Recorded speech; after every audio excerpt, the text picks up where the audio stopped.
Assalamualaikum warahmatullahi wabarakatuh. Jumpa lagi bersama saya Malika di channel Malika San. Dalam video kali ini aku akan membahas soal-soal persiapan tes P3K khusus untuk guru pendidikan agama Islam. Dalam video kali ini kita akan fokus pada pembahasan Al-Quran dan hadis. Untuk itu jangan lupa klik subscribe dan nyalakan tombol notifikasinya agar teman-teman semuanya tidak ketinggalan video terbaru dari channel Malika San. Oke teman-teman semuanya, kita langsung menuju soal yang pertama. Perhatikan pernyataan berikut ini. Oke, kita langsung ke pertanyaannya ya. Yang termasuk ciri hadis sahih adalah, oke kita cari ciri hadis sahih. Kita lihat untuk opsi A, rawi bersifat dobit. Ya, ini betul ya. Kemudian rawinya adil, ya, ini termasuk kriteria dari hadis sahih. Kemudian terdapat ilat. Ini menurut aku kurang pas ya, karena untuk hadis ini tidak terdapat ilat atau cacat. Kemudian yang D, sanadnya bersambung. Ya, betul. Yang E, tidak ada syadz atau janggal.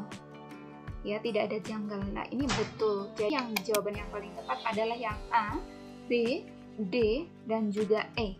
Kita lihat A, B, D, E ada di opsi yang C. Jawabannya adalah yang C.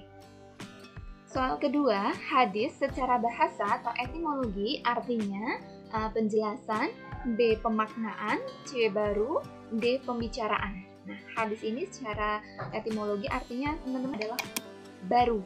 Jadi jawabannya adalah yang C. Oke teman-teman semuanya, kita lihat untuk soal berikutnya. Berikut ini pengertian hadis menurut istilah. Oke, jadi pengertian hadis menurut istilah. A, sesuatu yang disandarkan kepada Nabi Muhammad SAW, baik berupa perkataan, perbuatan, persetujuan, dan sifat. Menurut aku ini tepat ya. Yang B, semua perkataan Nabi Muhammad SAW, perbuatan, takrirnya yang berkaitan dengan hukum-hukum syariat dan ketentuannya. Ini menurut aku juga tepat. Yang C, segala perkataan Nabi Muhammad SAW, perbuatan, dan hal ihwal lainnya. Ini menurut aku juga tepat. Yang D, semua jawaban benar. Ya, jadi jawaban yang paling tepat adalah yang D ya, karena ini memuat jawaban A, B, dan juga C. Teman-teman, untuk opsi A ini merupakan pengertian hadis secara istilah, ini menurut Dr. Mahmud Tahan. Kemudian yang B, ini pengertian menurut ahli usul fikih yang diambil dari bukunya, yaitu bukunya Dr. Mashum Zain. Dan kemudian yang C, ini merupakan pengertian hadis menurut ahli hadis, masih dalam buku yang sama, yaitu buku karangan dari Dr. Mashum Zain. Jawabannya yang D. Soal berikutnya, berikut ini contoh bacaan idhar halfi, yaitu kita lihat yang A, faman ya'mal. Nah, menurut aku ini kurang tepat. Ini adalah nun sukun ya teman-teman, ada nun sukun bertemu dengan huruf ya. Ini bukan idhar halqi, tapi ini idgham fi gunnah. Jadi kurang tepat. Kita coret ya biar tidak bingung. Kemudian yang B, mam bi khola. Ini menurut aku juga kurang tepat teman-teman, karena ada nun sukun bertemu dengan huruf ba. Ini merupakan bacaan iqlab. Jadi kurang tepat ya. Kita coret. Kemudian yang C, qinwanun. Menurut aku ini kurang tepat teman-teman, meskipun dibaca jelas, tapi ini bukan idhar halqi tetapi idhar wajib. Kenapa idhar wajib? Karena ada nun sukun bertemu dengan huruf wawu. Nah, ini biasanya nun sukun bertemu wawu ini dibaca dengan idgham bil gunnah, tetapi untuk pengecualian ya teman-teman, untuk kalimat ini karena ini berada di dalam satu kata, jadi maka ini termasuk bacaan idhar wajib. Ya, jadi ada nun sukun bertemu dengan wawu dalam satu kata, itu idhar wajib, jadi tepat. Kemudian yang D, yanhauna. Menurut aku ini tepat teman-teman, karena ada nun sukun bertemu dengan huruf H dan dibaca jelas, karena H ini termasuk salah satu huruf dari idhar halqi. Jadi jawabannya adalah yang D. Soal berikutnya, berikut ini adalah contoh bacaan iqlab, yaitu kita lihat untuk yang A, faman ya'mal. Ini kurang tepat ya, tadi kita sudah bahas, ini merupakan bacaan idgham fi gunnah. Kemudian yang B, bunyanun. Ini juga kurang tepat, ini termasuk bacaan idhar wajib. Seperti yang sudah bahas tadi, ada nun sukun bertemu dengan huruf ya. Kalau tadi wawu, tapi ini adalah ya dan masih dalam satu kata. Jadi kurang tepat. Kemudian yang C, sumum bukmun. Menurut aku ini tetap ya, karena ada dhammah tanwin, ini ya, dhammah tanwin. Kemudian depannya ini ada huruf ba. Ya, jadi tanwin ataupun nun sukun bertemu dengan huruf ba ini disebut dengan bacaan itlaq. Jadi jawaban yang paling tepat adalah yang C. Kita lihat terlebih dahulu untuk yang D, yanhauna. Ini juga kurang tepat ya, karena ini merupakan bacaan dari idhar halqi. Perhatikan bacaan berikut ini. In kuntum. Yang kedua, biqalbin salim. Yang ketiga, summum bukmun. Yang keempat, famay ya'mal. Yang kelima, wa min dunihima. Yang termasuk bacaan ikhfa adalah, oke, kita cari yang bacaan ikhfa. Untuk yang A, ada nun sukun bertemu dengan huruf kaf. Ya, betul, ini termasuk huruf dari huruf ikhfa. Jadi untuk nomor 1 betul ya. Kita lihat yang nomor 2, biqalbin salim. Ada tanwin, teman-teman ya, tanwin bertemu dengan huruf sin. Ini juga termasuk bagian dari huruf ikhfa. Jadi tepat ya. Kemudian yang selanjutnya, summum bukmun. Nah, ada dhammah tanwin, teman-teman bisa lihat nih dhammah tanwin bertemu dengan huruf ba. Tadi kita sudah bahas, ini merupakan bacaan itlaq. Jadi kurang tepat ya. Kemudian yang nomor 4, famay ya'mal. Ini merupakan hukum bacaan idgham fi gunnah, karena ini ada nun sukun, nun sukun bertemu dengan huruf ya.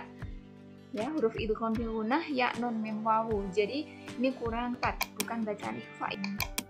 Kemudian yang nomor 5, wa min dunihima. Ini ada nun sukun bertemu dengan huruf dal, ini juga termasuk bacaan ikhfa. Jadi yang tepat adalah angka 1, 2, dan 5. Kita lihat untuk opsi A, B, C, dan D. Yang paling tepat adalah yang 1, 2, dan 5. Soal berikutnya, berikut ini merupakan contoh bacaan imalah, yaitu, oke teman-teman, bacaan imalah ini merupakan bacaan dengan cara membacanya ini memiringkan atau membengkokkan. Jadi misalkan huruf ro ya yang harusnya dibaca ro ini menjadi re. Kita lihat yang pertama, mim marqadina hadza. Ini kurang tepat ya. Menurut aku ini merupakan bagian dari bacaan yaitu saktah ya, berhenti tanpa bernafas. Ini ada di Quran surat Yasin ayat 52. Jadi qadina ini kita berhenti sejenak tanpa bernafas lalu dilanjut ya. Kemudian untuk yang B, majreha. Ini menurut aku tepat teman-teman. Ini cara membacanya seperti itu, imalah. Ini bacaan dari imalah ya, jadi memiringkan atau membengkokkan. Jadi bacaan ro-nya ini diganti dengan re, seperti membaca re ya, majreha. Jadi jawabannya adalah yang B. Kita simpan dulu teman-teman. C, bisalismu. Ya, ini juga menurut aku kurang tepat. Ini adalah bagian dari bacaan naql. Untuk yang D, la ta'manna ala. Ini kurang tepat teman-teman. Ini merupakan bacaan ismam yang mana artinya mencampurkan. Jadi ketika teman-teman membaca la ta'manni itu sambil memoncongkan atau apa ya istilahnya ngecucu. Dalam bahasa Jawa ini istilah ngecucu. Jadi jawabannya adalah yang B. Oke, soal berikutnya. Berikut ini merupakan contoh bacaan ismam, yaitu, tadi kita sudah bahas ya, ismam itu artinya mencampurkan. Jadi cara membacanya agak mencucuk. La ta'manna ala. Nah, jadi jawabannya adalah yang D. Berikut ini merupakan contoh bacaan saktah, yaitu saktah ini artinya diam, tidak bergerak.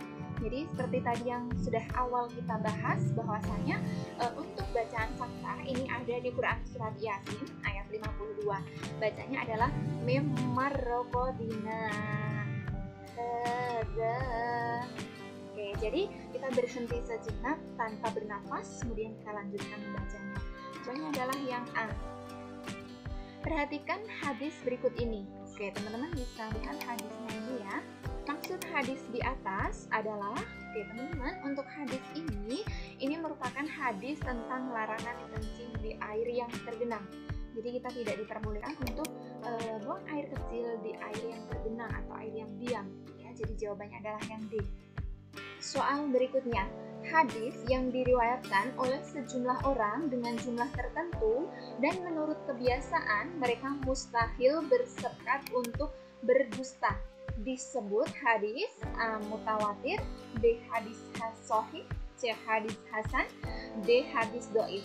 Ini merupakan pengertian dari hadis mutawatir, teman-teman. Ya, jadi jawabannya adalah yang A. Soal berikutnya, hadis yang diriwayatkan oleh dua orang, ya, jadi diriwayatkan oleh dua orang pada satu tobakoh, kemudian tobakoh selanjutnya banyak rawi yang meriwayatkannya, disebut dengan hadis A. Masyhur, kemudian yang B. Hadis aziz, yang C. Hadis gharib, yang D. Hadis dhaif. Kita lihat terlebih dahulu teman-teman untuk pengertian hadis masyhur. Ini merupakan hadis yang diriwayatkan oleh 3 orang atau lebih, namun belum mencapai derajat mutawatir. Jadi yang tepat ya. Kemudian hadis aziz ini diriwayatkan oleh 2 orang pada satu tobakoh. Jadi ini ya yang disebut. Kita simpan dulu untuk yang B. Kemudian yang C, hadis gharib, ini merupakan hadis yang diriwayatkan oleh seorang rawi dimanapun tempat itu terjadi. Jadi kurang pas. Kalau hadis dhaif memiliki pengertian bahwasanya hadis yang tidak memenuhi persyaratan antara hadis sahih dan juga hadis hasan. Ini juga kurang tepat ya. Jadi jawabannya adalah yang B. Oke teman-teman semuanya, terima kasih yang sudah menyimak penjelasan dari channel Malik Hasan. Semoga bermanfaat. Aku akhiri. Wassalamualaikum warahmatullahi wabarakatuh.